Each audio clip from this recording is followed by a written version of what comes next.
صباح الفل عليكم. من أجمل شارع موجود في اسكندرية وأقدمها هو شارع فؤاد، والأجمل اللي موجود ومتفرع من شارع فؤاد هو شارع المتحف اليوناني والروماني.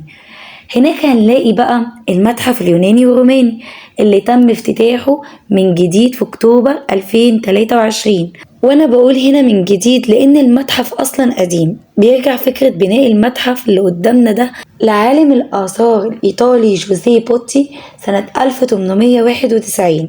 اقترح إن لازم يكون في مكان مخصص للاكتشافات الأثرية اللي في اسكندرية ويحافظ عليها، ومن هنا بدأ المهندس الألماني ديتريش والمهندس الهولندي ليون ستينون ببناء المتحف على طراز المباني اليونانية.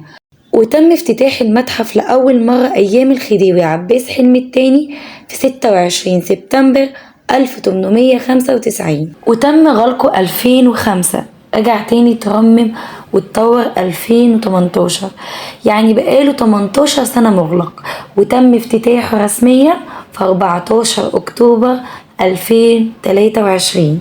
أول حاجة بتقابلنا وإحنا داخلين المتحف وهي واجهة المتحف، وهنلاقي مكتوبة عليها موسيون ومعناها متحف باليوناني، والواجهة واخدة شكل المعابد اليونانية الموجودة في اليونان. جنب المتحف وعلى ايدكم اليمين هتلاقوا شباك التذاكر. التيكت سعرها للزائر المصري 40 جنيه، والطالب المصري 20 جنيه، وللزائر الأجنبي 300 جنيه، والطالب الأجنبي 150 جنيه.